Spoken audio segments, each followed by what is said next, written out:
الحمد لله الذي خلق كل شيء بقدر وغفر ذنوب المستغفرين لا سيما بسهر. أما بعد فأعوذ بالله من الشيطان الرجيم. بسم الله الرحمن الرحيم. إن هذا القرآن يهدي للتي هي أقوم. صدق اللہ العظیم. ہر لحظہ ہے مومن کی نئی آن نئی شان، کردار میں گفتار میں اللہ کی برہان. قہاری و غفاری و قدوسی و جبروت، یہ چار عناصر ہوں تو بنتا ہے مسلمان. یہ راز کسی کو نہیں معلوم کہ مومن قاری نظر آتا ہے، حقیقت میں ہے قرآن. انتہائی قابل صد تکریم و تعظیم علماء کرام، بزرگوں، بھائیوں، دوستوں، پاکستان ڈیٹا مینجمنٹ سروس کی یہ جو کوششیں اور کاوشیں ہمارے سامنے آئی ہیں اور کارگزاری جو ہم نے سنی اور دیکھی، تو دل انتہائی خوش اور خوشی سے سرشار ہیں. اللہ کی اس نعمت پر یہ حضرات بھی شکر ادا کریں اور ہم بھی یہاں حاضری کو اپنی سعادت سمجھیں.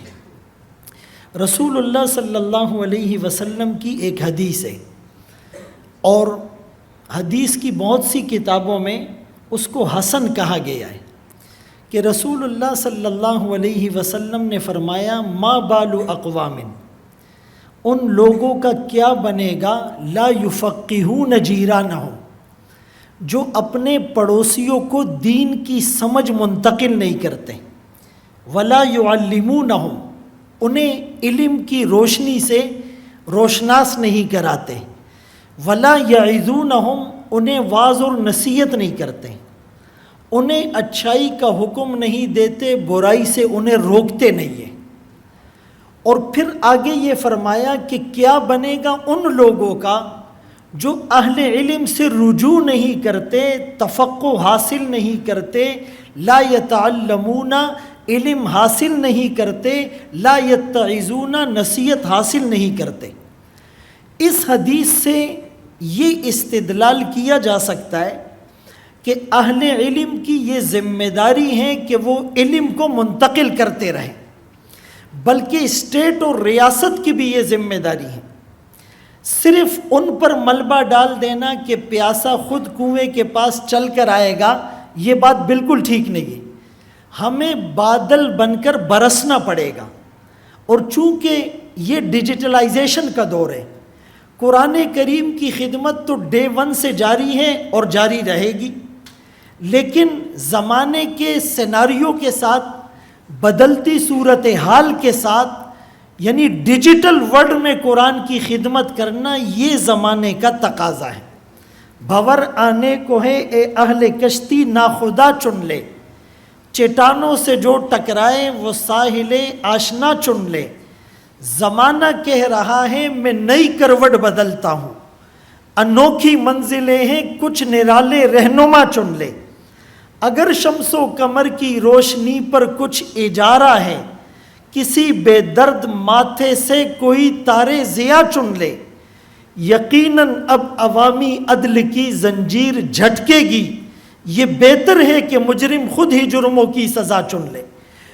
تو جیسے ہم ایک دشمن کے ساتھ مقابلہ کرتے ہیں، جیسے 5th جنریشن وار ہیں، میڈیا وار ہیں، تو دشمن کے پاس جو ہتھیار ہے اس کو آپ ٹیکنالوجی کہیں، تو ہمارے پاس اس سے اچھا ہتھیار ہونا چاہیے، تب ہم مقابلہ کر پائیں گے. اگر ہمارے پاس جو ہتھیار اور ویپن ہیں ان کی ٹکر کا نہیں ہے تو ہم کبھی بھی مقابلہ نہیں کر سکتے. اگر ان سے اچھا نہیں، کم از کم اس لیول کا ہو. اب اس وقت media, social media, electronic media, mainstream media, digital world, یعنی باطل کتنا آگے ہے، اس کے مقابلے میں اس ہتھیار کو لیے بغیر ان کا مقابلہ کرنا اور connect people with Allah through technology کا خواب دیکھنا اور یہ تصور قائم کرنا، یہ بہت مشکل ہو جائے گا. دیوان حماسہ ایک کتاب ہے جو درس نظامی میں پڑھائی جاتی ہے، اس کے کچھ اشعار ہیں. ایک نوجوان جس کے اہل و عیال نے اس کی بہترین تربیت کی، ناز و نعم میں اس کو پالا، لیکن اس کو دشمن سے مقابلہ کرنے کا گر نہیں سکھلایا۔ بڑا ہونے کے بعد جب دشمن سے سامنا ہوا اور اسے چاروں شانے چت ہونا پڑا تو اس نے گلہ کیا، شکوہ کیا کہ کاش میرے بڑے مجھے دشمن سے لڑنے کا طریقہ بتلا دیتے تو آج مجھے یہ رسوائی کا دن نہیں دیکھنا پڑتا۔ اس امت کو بہترین امت کا ٹائٹل ملا ہے کنتم خیر امہ، لیکن اس کے ساتھ اس کو ایکسپلین کیا تأمرون بالمعروف وتنہون عن المنکر، تم اچھی بات کا حکم دو گے، بری بات سے روکو گے۔ اچھی بات کا حکم کرنا تو سمجھ میں بھی آتا ہے، معاشرے میں امپلیمنٹیشن بھی نظر آ رہی ہے، لیکن برائی سے روکنا سمجھ میں نہیں آ رہا۔ جب تک ہمیں برائی کا پتہ نہیں ہوگا، ان کے مراکز کا پتہ نہیں ہوگا، ان کے طریقہ واردات کا پتہ نہیں ہوگا تو ہم کیسے اویئرنیس پیدا کریں گے؟ چونکہ یہ ڈیجیٹل ورڈ ہیں، اسی ذریعے سے لوگوں کو گمراہ اور مس لیڈ اور پرووک کیا جاتا ہے۔ پہلے زمانے میں ہمارے بچوں کو اغوا کیا جاتا تو فزیکلی انہیں اٹھا کر لے جاتے، اب بچہ ہماری گود میں، کمرے میں، گاڑی میں، ہماری سرویلنس میں ہے، لیکن اس کی مائنڈ گرومنگ، اس کا ذہن تبدیل ہو گیا اور ایک نیگیٹو پرسپشن اسلام کے بارے میں قائم کیا گیا۔ تو اس کا مقابلہ ہم ٹیکنالوجی کے ذریعے سے کر سکتے ہیں۔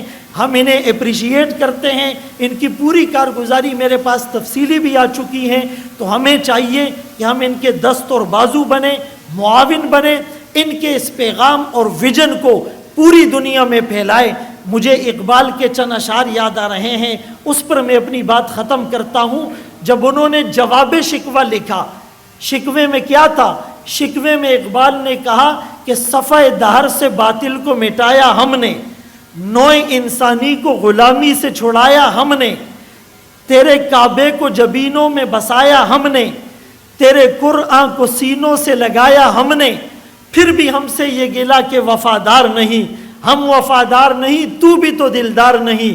اس پر جب فتوے لگے تو اس نے جواب شکوہ پیش کیا، اسی سے وہ فتوے ریورس ہوئے تھے، صرف صیغہ تبدیل کیا۔ صفحہ دہر سے باطل کو مٹایا کس نے، نوع انسانی کو غلامی سے چھڑایا کس نے، میرے کعبے کو جبینوں میں بسایا کس نے، میرے قرآن کو سینوں سے لگایا کس نے، تھے تو وہ آبا تمہارے ہی مگر تم کیا ہو، ہاتھ پر ہاتھ دھرے منتظر فردا ہو، ہر کوئی مست میں ذوق تن آسانی ہے، تم مسلمان ہو یہ انداز مسلمانی ہے، حیدری فقر ہیں نہ دولت عثمانی ہے، تم کو اسلاف سے کیا نسبت روحانی ہے، وہ معزز تھے زمانے میں مسلمان ہو کر تم خوار ہوئے تارک قرآن ہو کر۔